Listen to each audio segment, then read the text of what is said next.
Okay, so everyone ready? We're diving deep into Robert Frost today, Sounds good to me. stopping by woods on a snowy evening. This one probably sounds familiar, right? I mean, most folks have at least heard of it, if not read it a few times. Yeah, definitely one of Frost's most famous. Everyone always pictures that snowy scene. You know, the traveler, the woods, the darkest evening of the year. Right. It just kind of gets in your head, doesn't it? Totally. It's deceptively simple, though. There's a lot going on under the surface, you know? Oh, yeah, for sure. So much to unpack. Like, just starting with that whole setting. Frost creates, I mean, wow, just a few words and boom, you're right there in the middle of it. The snow, the frozen lake, everything's quiet. It's almost like, I don't know, like you can feel the chill. You know what I mean? Yeah, I get it. It's so evocative. But why do you think that is? Like, what makes it work so well? Hmm, that's a good question. It's not like he's using a ton of fancy words or anything. It's more like he gives you just enough to get your imagination going, maybe. I think you're right. It's like he's leaving space for us to fill in the blanks with our own, experiences and feelings. Like we become part of creating that world in our heads. Oh, yeah, that's interesting. It's not just passive reading. He makes you work a little bit. Exactly. And speaking of doing a little work, let's talk about the horse. Remember those lines? The horse thinks it's queer that they're just stopped there in the middle of nowhere. Oh, yeah. Every time I get to that part, I don't know why. I just kind of chuckle. It's so funny. Yeah, me too. Frost had a great sense of humor, didn't he? It's such a subtle detail, but it adds this whole other layer to the poem. It really does. It makes you think about how differently humans and animals see things. You know, the horse is all practical, like, hey, we got to keep moving. But the traveler, well, he's got other things on his mind, clearly. Totally. And that's where we get to the heart of the poem, I think, when he describes the woods as lovely, dark, and deep. Whoa, that's not your average afternoon stroll in the park anymore, right? Right. Those words definitely hit different. There's something, I don't know, kind of mysterious about them. Even a little scary, maybe. I know. And this is where symbolism starts to play a big role. So think about it. Those woods, what could they represent? What comes to mind? Hmm.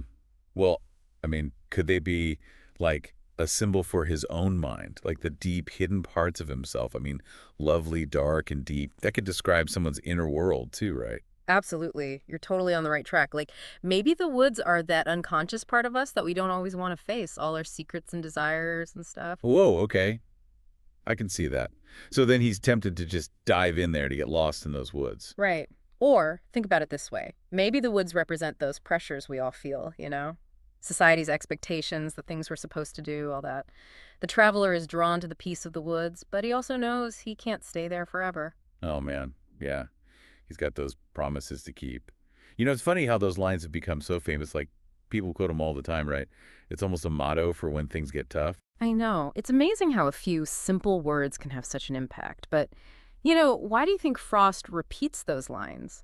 Like, miles to go before I sleep, and then he says it again. Why do you think he did that? Good question. I never thought about that. But yeah, it does feel really deliberate, doesn't it? It does. Like he's really trying to emphasize something. Maybe the traveler is trying to convince himself that he can't give in, no matter how tempting the woods might seem. Oh, interesting. Like it's a battle going on inside him, kind of? Right. The woods are alluring, but he has these responsibilities, these commitments that are pulling him in the other direction.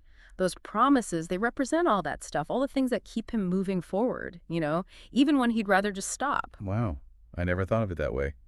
Yeah. But it's kind of true, right? We all have those woods in our lives. The things that distract us, the temptations that pull us away from what we're supposed to be doing. Exactly. And the crazy thing is, Frost never actually tells us what the traveler decides to do. Does he stay in the woods or does he keep going? We don't know. He leaves us hanging. Oh, man, that's sneaky. Maybe that's the point. We have to decide for ourselves what's more important, the allure of the woods or those promises we've made to ourselves and others. Oh, wow, I like that. It's like he's giving each reader their own ending to the poem. And it's even more powerful because he does it all with these simple, everyday words, right? Totally. That's what makes Frost so brilliant. He takes this ordinary scene and turns it into this profound meditation on life, That struggle between wanting to escape and knowing you have to keep going.